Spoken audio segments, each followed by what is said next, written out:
कुछ लड़कियां एक जगह बैठी होती है और अपने ससुराल की बात कहने लगती है तो जब लड़कियां बारी बारी से अपने ससुराल के बात कहती है तो एक लड़की कहती है कि मेरा पति तो मुझे इतना मारता है कि मुझे जाने का ससुराल मन नहीं करता है। तभी एक और लड़की कहती है कि मेरा पति इतना पीता है कि मत पूछो, मुझे भी जाने का मन नहीं करता है। तभी एक लड़की और कहती है कि मेरा पति दूसरे के चक्कर में मुझे कुछ नहीं जानता है।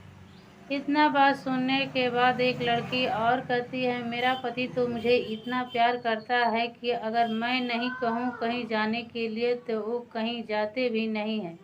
सभी लोग कुछ कुछ कह लेते हैं। तब उन लड़की से एक लड़की कहती है कि क्या जी तुम भी अपने ससुराल तो 6 महीना रहकर आई है, क्या तुम अपने ससुराल के बात नहीं कहोगी?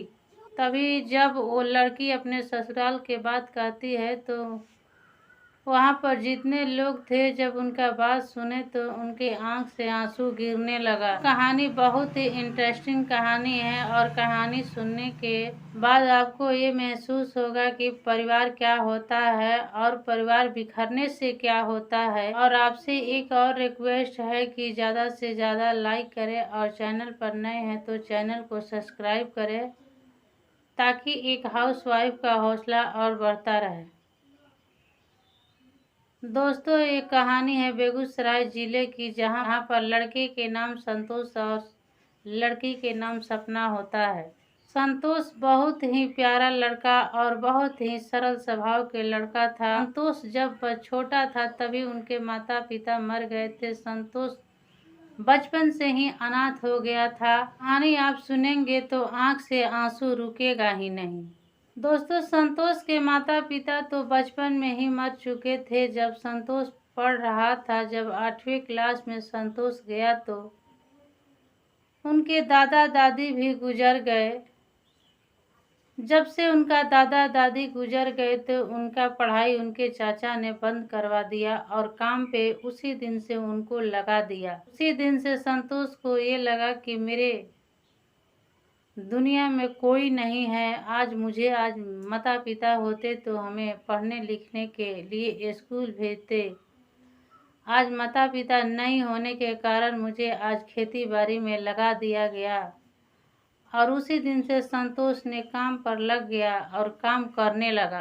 काम करने के बाद जब कुछ दिन बीतता है तो इसी में देखते देखते संतोष बड़ा हो जाता है। जब संतोष के रिश्तेदार आते हैं तो संतोष के चाचा से कहते हैं कि आखिर लड़का तो सियान हो गया है, क्यों नहीं शादी इनका कर दे रहे हैं। तभी संतोष के चाचा कहने लगते हैं कि शादी हो जाएगा, कोई बात नहीं है, अभी रिश्ता तो कोई लेकर आ ही नहीं रहा है। दोस्तों, लोग तो रिश्ता लेकर आते थे लेकिन काम के चक्कर में इनके जो चाचा थे वो ये सोचते थे कि शादी कर देंगे तो कुछ काम करने में मंढिलाई करने लगा। इसलिए वो सोचते थे कि अगर जब तक शादी नहीं होता है तब तक मेहनत मजदूरी करता है तो मेहनत मजदूरी करने का पैसा भी जो मिलता था वो उन्हीं के चाचा ले लेते थे और संतोष को 1 रुपया भी नहीं देते थे। दोस्तों, रिश्तेदार जब उसके ऊपर प्रेशर डलाए तो संतोष के रिश्ता लेकर आए और संतोष के रिश्ता तय हो जाता है। और उसी बेगूसराय जिले में संतोष की एक सपना नाम लड़की से शादी होता है। जब संतोष की शादी हो जाती है और संतोष के घर जब सपना आती है तो संतोष भी खुश हो जाता है और सपना भी खुश हो जाती है कि चलो अब नया जीवन जीने हम दोनों लगेंगे और प्यार से जिएंगे। इस बात को तो दोनों पति पत्नी एक कसमें खाए थे कि हम लोग एक नया जिंदगी शुरुआत करेंगे। लेकिन जब सपना ससुराल आती है तो उनके साथ कुछ अलग ही होने लगता है। जो सपना भी देखती है तो देखते ही रह जाती है कि आखिर हमारे साथ हुआ तो क्या हुआ।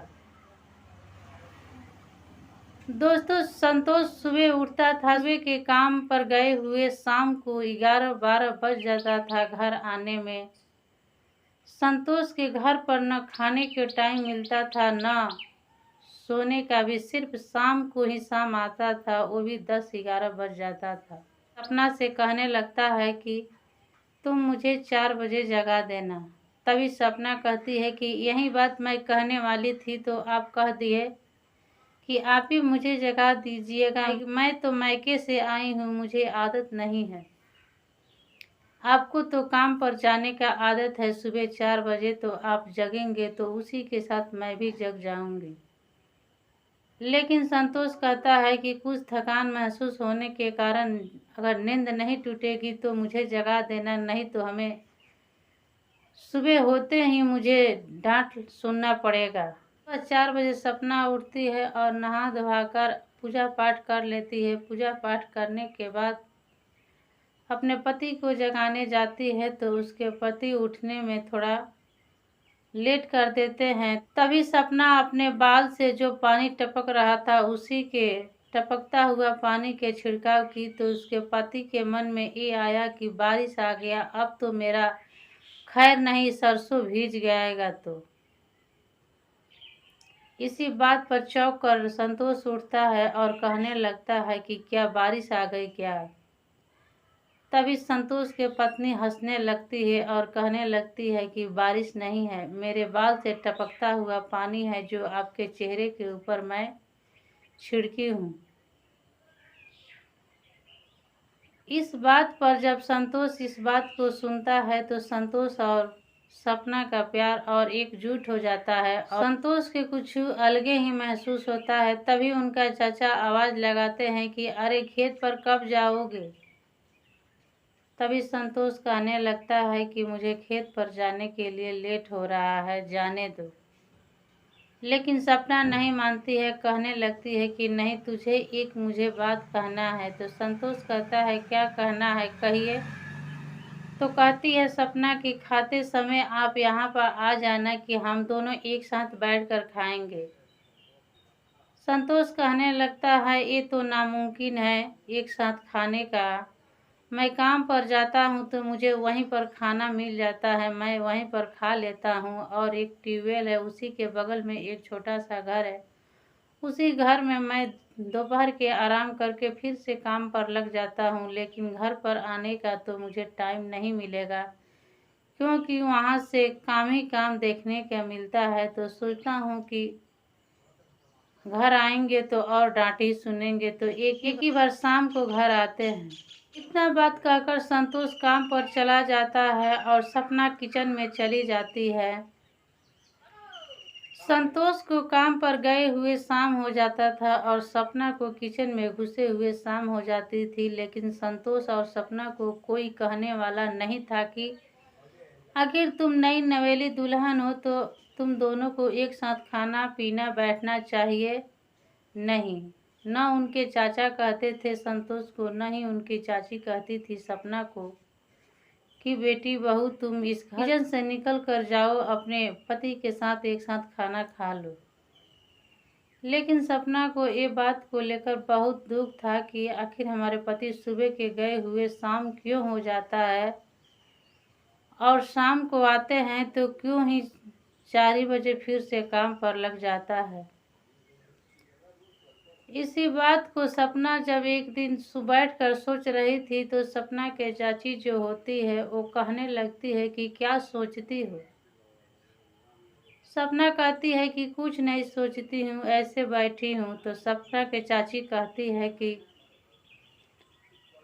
संतोष आधे के हिस्सेदार है, इसलिए संतोष को ज़्यादा काम करना पड़ता है, मेरे बेटे को तो थोड़ा थोड़ा आएगा, इसीलिए मेरा बेटा काम नहीं करता है। उसी दिन से सपना के मन में एक खोट हो जाती है। आखिर आधा हिस्सेदार के मतलब यही नहीं होता है कि सभी के काम वही अकेले करेंगे। फिर दूसरे दिन जब संतोष शाम को आता है 11-12 बजे के करीब में, तो सपना कहने लगती है कि क्या आप खाना खा लिए हैं, आपके लिए मैं खाना लाता हूँ। तभी संतोष कहता है कि मुझे वहीं पर खाना मिल गया, मैं खा लिया हूँ, तुम खा लो। उस दिन संतोष के बात को लेकर सपना निराश हो जाती है और सोने के लिए जाती है, कहती है कि मैं नहीं खाऊंगी, जब तक आप नहीं खाएंगे एक साथ खाएंगे हम लोग। संतोष कहता है कि मैं भर पेट खा लिया हूँ, मैं नहीं खाऊंगा। तब संतोष खाना के थाली उठाता है और अपने हाथ से अपने पत्नी को खिलाता है और कहता है कि क्या करूँ, मुझे इतना काम है कि तुम्हारे साथ मैं खाना खा पी भी नहीं रहा हूँ। सपना कहती है कि आखिर ऐसे करने से कितना दिन गुजारा होगा, आप ही बताइए। संतोष कहता है कि क्या करें, बचपन में मेरे माता पिता मर गए। उसके बाद जब मैं पढ़ रहा था तो मेरे दादा दादी भी दुनिया छोड़कर चले गए।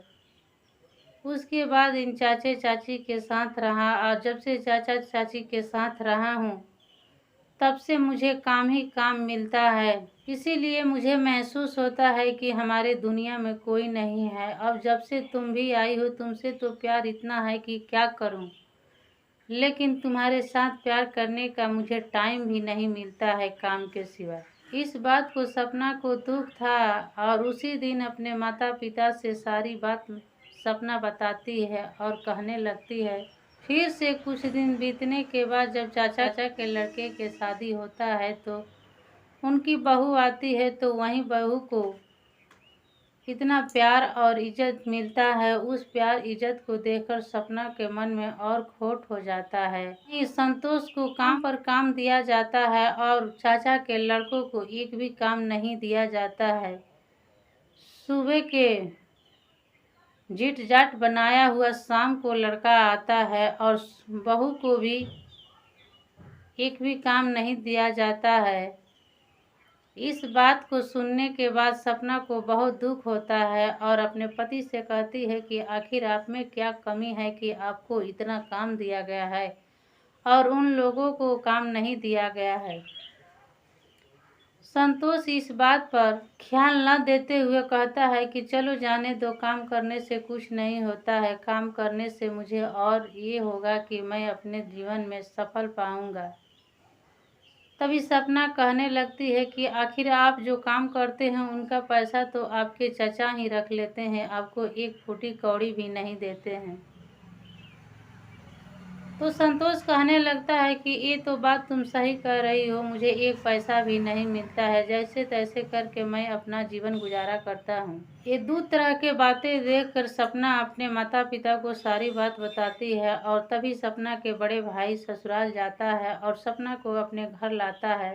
सपना अपने घर बैठी अपने सदस्यों के साथ जब बात परोस रही थी तो उनके घर वाले कहे कि एक आदमी कहता है उस घर में रह नहीं पाती, उस घर में मर जाती। ऐसी हालत देखकर तभी दूसरी वाली लड़की कहती है कि तुम्हारे चाचा चाची को मैं एक तमाचा लगा कर रहती, लेकिन मैं मायके नहीं आती।